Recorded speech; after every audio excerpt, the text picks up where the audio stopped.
All right, so we have been told the season is right around the corner, so it is time for some bold predictions for this season for the Colorado Avalanche. Let's get into it on a new episode of Locked On Avalanche. Coming at you.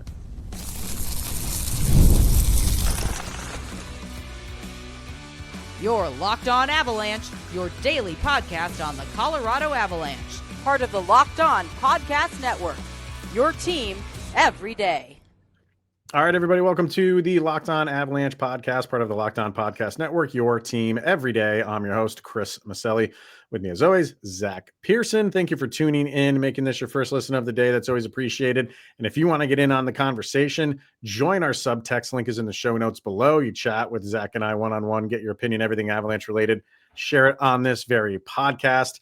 And definitely sign up for that now with the season around the corner. We get everybody's predictions going into games, thoughts after games, and we have their bold predictions for this episode as well. So we'll get into that. With the season upon us, we want to just throw out some teams that we despise. I think most people know who mine are, but with Zach just joining the pod this month, I'd like for people to know who you hate, Zach.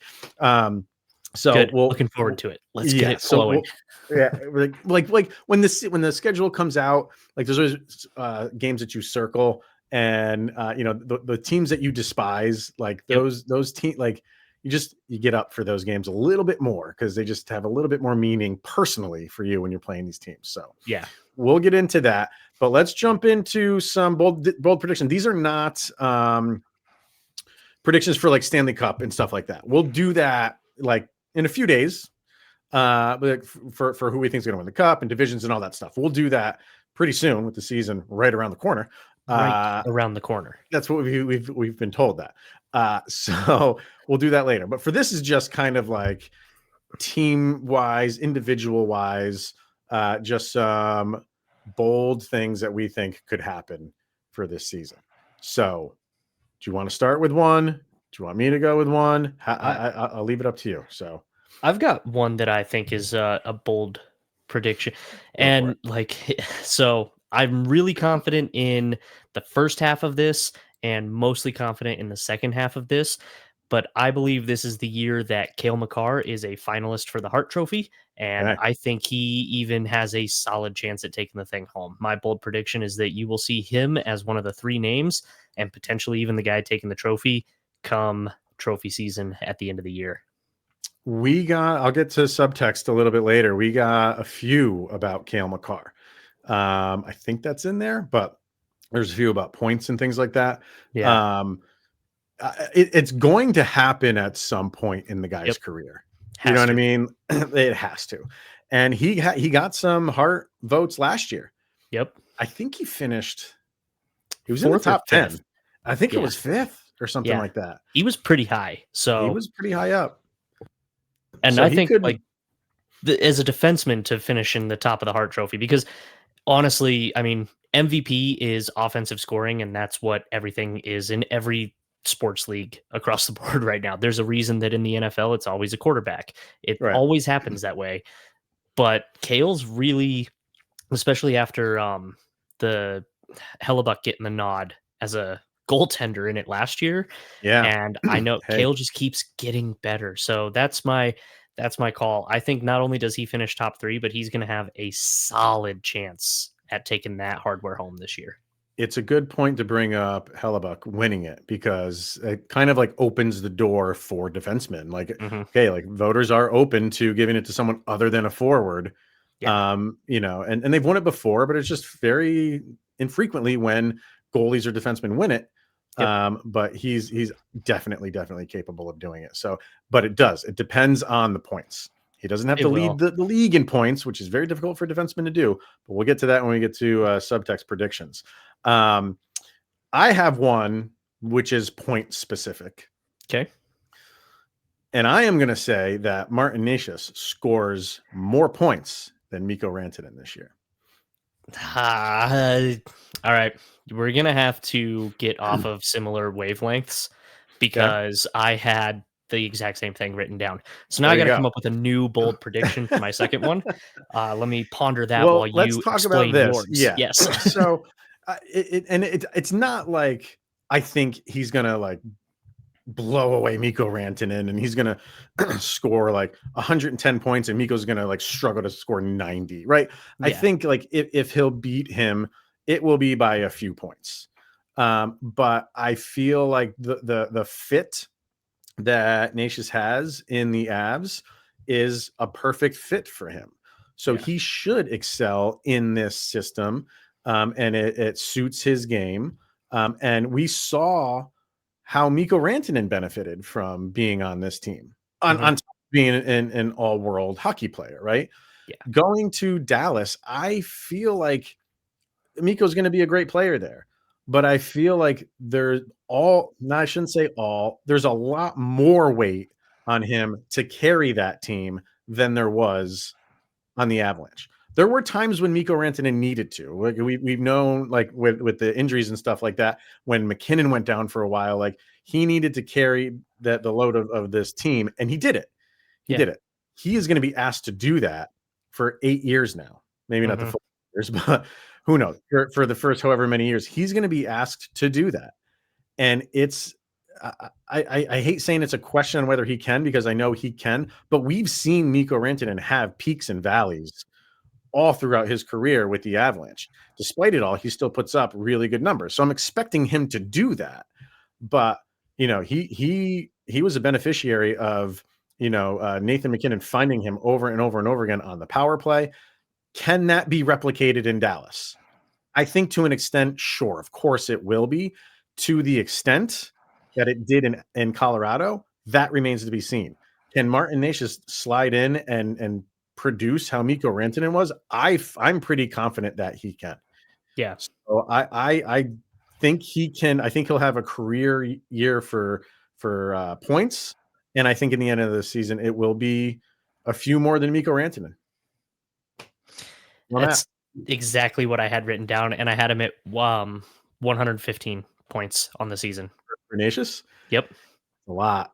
It is a lot, but that's a lot. I am expecting that. Watching him play through the preseason, hearing his comments about how well he feels he fits in here, it doesn't look like he's getting power play nods, so he's not going to be able to pick up those points, but I think he's going to get, he'll get some, right? But right now, at least to start, he's not on there.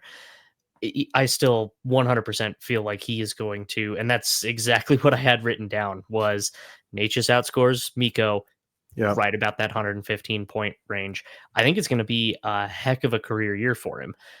The one thing that terrifies me about that is, especially if he gets off to a hot start, that contract's going to linger for a long time before it gets resolved. Sure. Definitely. I think on the high end, I think he could get 100. But that is like the top for me. Maybe in somewhere between 100 and like 106. I'm going. I don't know if he can touch 110. Like, what's that? I said I'm going bold. 115. It's bold. This is a bold prediction. That is bold. And Mikko's hit 100 a couple times on the low end of 100. So we'll see if it's the system and a guy that fits the system well that can produce those kind of numbers. We'll see. So I think it can. Another one that I have here. Why don't we get our first break in? And if you're watching on YouTube, you see the second bullet point. I am going to throw my money down on a Sidney Crosby trade.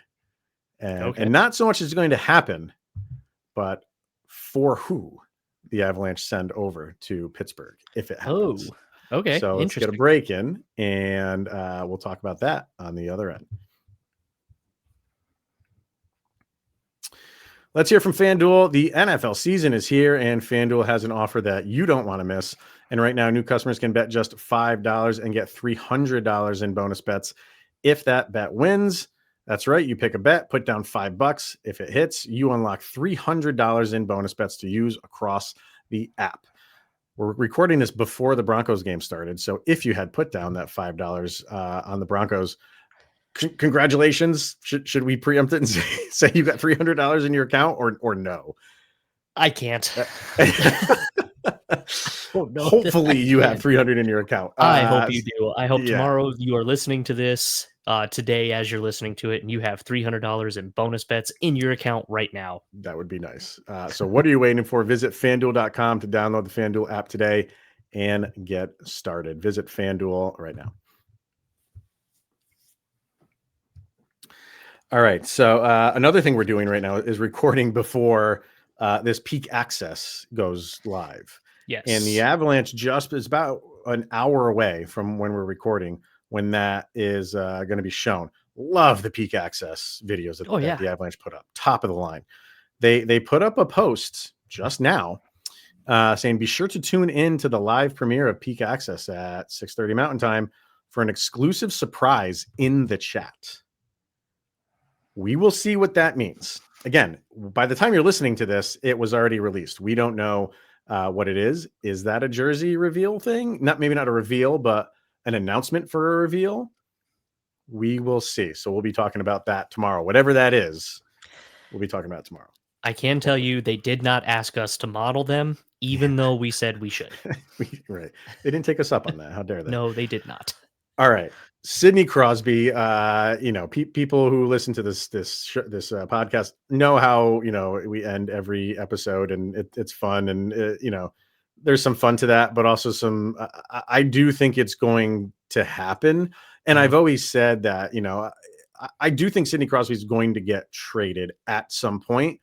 It's not necessarily to the Avalanche, but I do think it's in the best interest of the Penguins and even Sidney Crosby to move somewhere else, and the best interest for the league too, right? I do think it's between the Avalanche and the Montreal Canadiens, like his hometown team. Like, I think those are the front runners, right? There's always could be a team that swoops in and gives them an amazing deal, but it's also up to Crosby because he says where he wants to go, and you'd have to think that the Avs and Montreal are at the top of that list. Agreed. I feel like it is going to happen this year. I really do. I've kind of changed my tune on it. I didn't think it was going to happen at all this year. I thought maybe in the offseason or even next year's trade deadline. But I'm kind of convinced he's going to be the one to go to Pittsburgh and say, let's put this into high gear. And I think that's going to happen around or a little bit after the Olympics. Okay. Because I feel like he's going to go to the Olympics and play on a really good team, of which he is not on one right now in Pittsburgh. And it's going to kickstart something in him to like, I want to play for something in the league. You know what I mean? Like, I am playing for potentially probably a gold medal. Anything can happen in the Olympics, but I think that's going to ignite him to want to get back into the game in playoff format for the league. So I think he goes to Pittsburgh and says, all right, let's make this happen. I'm on board. Let's do it. Yeah. If it is the Avalanche, and I know the tough thing for the Avs is they don't have a lot of capital. They don't have a lot of draft capital. They have prospect capital, but a lot of people are like, we don't want to give that up because we've given up so much already in our prospect pool. And I will, this is maybe as bold as I can go with what the Avalanche would send over there. Whatever in draft picks, whatever Pittsburgh wants, they would send that over. Whatever the Avs could scrounge together to put up draft picks, they would send it over. As far as a player, I'm not going to throw out like a current player. I am going to throw out a prospect that I think could go that way, and it might annoy some people. I think they would send Ilya Nabokov over there. Oh, that would annoy me so much. That's not the name I thought you were going to say. But here's why. Like, I don't think they want to send any more forwards. We don't need to send forwards. Could they send Gulyayev over there? Sure. He's on the defensive side. I think they like where they are with defense right now and in the future. He could be that guy that goes over there. But the Avs are also set up nicely for goalies right now, too. And you have Mackenzie Blackwood signed for 5 years. Yeah. So if he's your guy, is Nabokov, at what point in the next 5 years is Nabokov going to come in and take that away from him if he is playing well? You have Scott Wedgwood as a backup. I know he's a little bit older, but you could keep him around for a while. You went out and you signed that Isaac Posh, however you pronounce his last name. Like, he could be an emerging goalie. You have Trent Miner, obviously. And if you give up Nabokov, you can go get the next best goalie in the next draft in the second round. Goalies don't go in the first round like they do anymore. Yeah. So you could go get whoever the number one goalie is in your next draft in your second round. If you do they have I got to bring up Puck Peter real quick just to see if they have one in next year's draft, or it doesn't even have to be next year's draft. It could be the year after, because whoever you have in the pipeline is if all things go well. Yes, they have. They do not have any in 2026. Nope. They have 2 in 2027, and they have a first rounder in 2027 as well. You could wait till 2027 to draft another goalie, because it might even benefit you, because by then you'll know if Blackwood's your guy. If Blackwood's your guy, when is Nabokov going to come in and take that position from him? Yeah. Prove me wrong. I can't. Okay. It makes sense. It makes sense. I don't Thank you. it. That's totally fine. But it makes sense, does it not? It does make sense. I don't like it. I'm so amped for Nabokov to come in. I have been high on him since as long as I've been paying attention, like, to him at all, which is basically once we drafted him. And it's been, okay, I'm stoked for this kid. I can't wait to see what happens.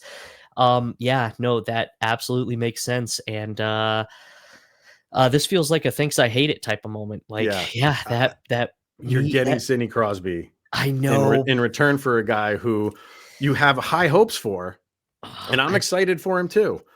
And if we were struggling in goal still, and you're just waiting for him to get here, and even when he gets here, it's no guarantee he's gonna be great. But if you're set at the goalie position and they're not, Pittsburgh needs him. No, they do. Everything you said logically makes sense. It just hurts. Thank you. So it's a good bold prediction. Okay. We'll see where it goes. For Crosby, I think I'd make the move. I would do it. Yeah. If you're comfortable with Mackenzie Blackwood in your net, why would you not do this to bring in a Sidney Crosby for the next couple of years? Yeah, absolutely. Come on. All right. Yeah. And actually, one of my potential bold predictions was Mackenzie Blackwood's. I had a feeling that he was going to be above a 910 for us this year. Oh, what was he last year? That's what I was just trying to pull up, because I thought he did really good with the Avs last year. For Wedgwood, you're talking, right? No, for Blackwood. Oh, for Blackwood. Yeah.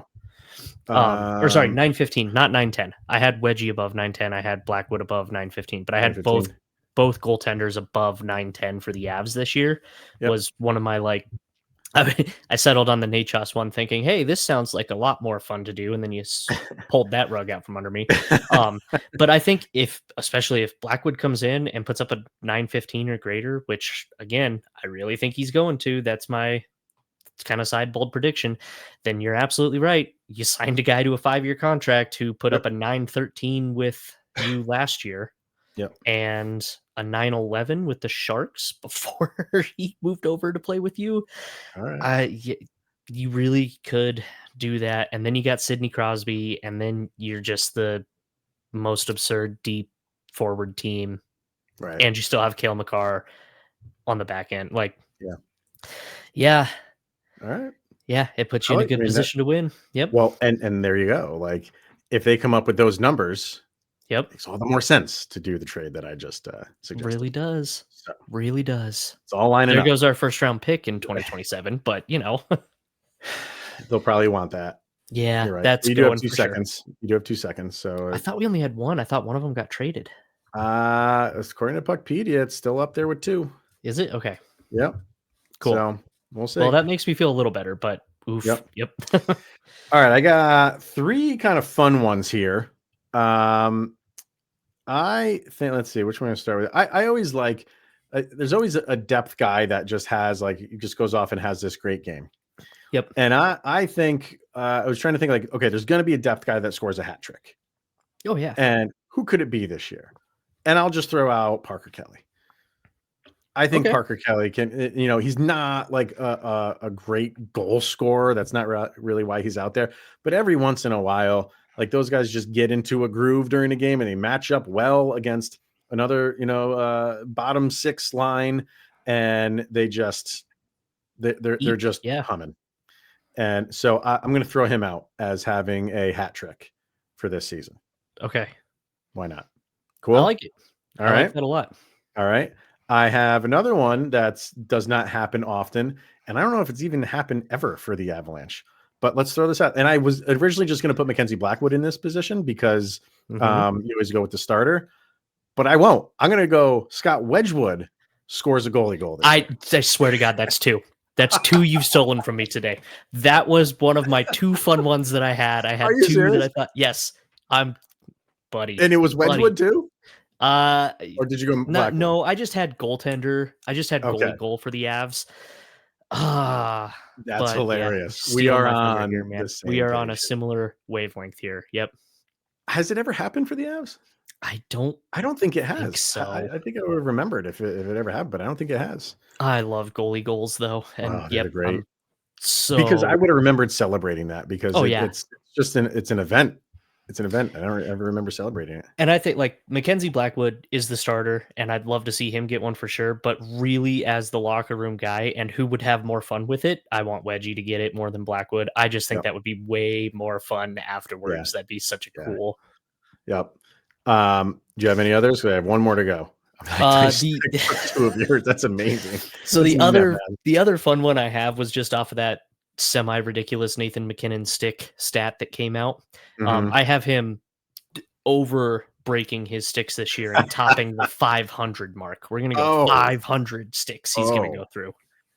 I think he probably said that out loud for him to have a barometer to go out and beat. Right. You know what I mean? He's not going to just say 400 with the expectation of like, oh, I'll be around 400. He wants to break more than 400. I think so. Well, and he plays angrily. Everybody says it. When you watch him play, that is just a guy that is angry at the ice and the stick and the puck and all of those things. So I'm saying it. I'm going 500. He's going to go. I will not go against that at all. The last one that I have, and I'm going to kind of go back to my old co-host Cale with this one because he prayed for this every time the Avs played one of the bottom of the standings teams. Okay, and the Avs have not had a game with 10 goals since 1995 when they scored 12 against Toronto. It's the only time that's the most they've ever scored in a game. That's the only time they've ever scored double-digit goals. Yep. Let's make it happen this year. Let's do it. I'll say they score 10. I don't know against 2 because it's easy to say, oh, Chicago, but last year Chicago played you great and beat you more than times than they lost. So who knows? It could be against Florida for all we know. So I'm going to say they score 10. Okay, I like that. I think there's a good chance that they can with the offensive firepower. So I 100% believe they are more than capable of doing it. They're just going to have to find that wonderful groove that they can sometimes get in. Too bad Devin Dubnik's not available to play against because that seems like the goaltender you could do it. Oh, you know what? Were you saying that? They'll do it against Buffalo. Ooh, yep. With your given net. Ooh, man, that's possible. That seems mean, but that's possible. Or if there's another team out there that wants to give them 7 power plays with their true number 1 unit, and you can get at least maybe 3 or 4 off of those, you're on your way. That could do it. Yeah. But it's so tough because, you know, when you get to 7 goals in a game, like you pump the brakes a little bit. You're usually in control. It needs to be like you have scored 7 or 8 and the other team has 4 or 5. Yeah, exactly. That's what I was going to say is honestly, and I don't want to just sit here and bash on Georgiev because he's a super nice guy. It sounds like, but yeah, if Georgiev was still in net and you had 7 goals up, there's a good chance you have 6 against. So then that 10 becomes really a lot more needed. Yes. Sorry, Georgie. we do appreciate your time here. I promise. Right. All right, let's get our last break in here. We'll probably push the teams we despise off to tomorrow because we should have known that we were going to run a little bit long with this because we have to get to the subtext people. So we'll just make this whole episode about bold predictions, and we can always talk about teams that we hate because they're always going to be around. So we'll push that for tomorrow's episode. So let's get our last break in here and then some bold predictions from our people over on Subtext. We'll do that next. All right, our Subtext people are up, and some bold predictions from them. Newest Subtexter, Katie, is chiming in here. And first of all, she says her 17-year-old daughter and her love the Avalanche, especially Cale Makar. Can't wait for the season to start. Their bold prediction is that Val Nichushkin will stay healthy and play the entire season and has a career year. So 0 injuries for Val. I would love that. Oh yeah, 100%. I will. If that's an opportunity, sign me up now. Yeah, like I'm waiting for that. Because if he can put in a full season, minimal injuries, minimal games missed, the numbers he can put up would get people's attention. Yeah. Right. Because like they do compared to the number of games he's played. But, when you miss 35, 40 games, nobody's really like, those are good numbers, but played half the year. Right. So if he can do that, his stats are going to jump off the page for sure. I love it. I think that's a great one. And like I said, sign me up right now for Nichushkin to have a healthy full season. I will take that 100%. So thanks for that, Katie, and welcome to Subtext crew. Love it. Joe says, bold prediction for this year, Landeskog has 40 goals on the season. Love it. Because why not? He's back. He's angry. He wants to remind everyone who he is the Cup season. He was on pace for almost 50 goals when he went out. I didn't really realize that. I just forgot that with all the years that he's missed. But was he really on pace for 50? Jeez. I don't know. That seems high, but yeah. It seems high, but sure. We have this is Aunt Kitty says the Avs break the President's Trophy curse to win the Stanley Cup. So they think that they're going to win the President's Trophy and the Cup. And Mac, Necas, and Makar simultaneously set personal scoring records. So McKinnon would have to go off. Yeah. And get over 140, which is just a ton of points, which, hey, I'm not going to say he can't. I do think we've already talked about the Martin Necas one, and Cale Makar definitely could do that too. So yeah, either of them are wrong. Yeah. What do we got here? Adam says Makar will finish with over 100 points this season and will finish top 3 in MVP voting. There you are. And Mackenzie Blackwood will finish the year in the top 3 in the Vezina. That's the other one that I have that I just removed. But I am in total agreement with that. And again, if that happens, let's go back to my trade. It will all make sense. If you have a goalie who's in the top 3 in the Vezina, why are you waiting for a goalie who is exciting to come in and take his job? Especially a younger goalie. I mean, he's 28, but that's still Blackwood's got some good years ahead of him still. Goalies can play a while. Yeah. So I agree. And I almost put Vezina finalist on there too, but I just stuck with the 915 save percentage because there's some really good goaltenders out there too. And that's going to be a tough one to crack. But I agree. If he's pushing that, then 100% you can start putting Nabokov on that list. Vargar threw a few out here. Cool. He says that the Mammoth will make the playoffs this year. I'm not in disagreement with that because I feel like they will too. McDavid doesn't win the Cup and does a sign and trade at the draft. Ooh. Okay. I don't think he's going anywhere. I think he's signing a 3 or 4 year deal, give him another shot. And if it doesn't happen after that, then we'll talk. Yeah. But I think he's going to give him one more shot. I say one more shot, one more contract. One more contract. But if he gives him another contract, it's a short one. I agree with that. Yeah. He's not going long term. He's not getting locked down there because they have to prove that they can put something together around him. Right. Yep. He says Marty gets traded or signs for an overpriced 11 plus AAV. I don't think the Avs are going to go that high because they'll just look terrible I say that it'll look terrible, but the thinking is they couldn't get Mikko at 12 because he told them no. He wanted more than that. But it doesn't matter. If you sign Necas close to what Mikko's making now, it just looks bad. It does. But kick that can further down the road. If our bold prediction of Marty scoring more than Mikko, then okay. Then you've still saved some money. Right. Who knows? Then he says Dallas wins the cup and Mikko wins the Conn Smythe. Come on, Vargar. See, now you're just trying to troll. Like, I appreciate it. I appreciate throwing out there, and it is bold. That is a bold prediction. Being an Avs fan, yeah. But no, I don't see that happening. I just you never know though. You don't. Dallas is good. They're good, but we'll see where it goes. Brandon says Makar will lead the team in assists and points. The Avs will get Crosby at the 11th hour on the trade deadline. The Avs will double their draft picks by next year's draft. They will also have 2 first-round picks, have 4 picks in the first 2 rounds.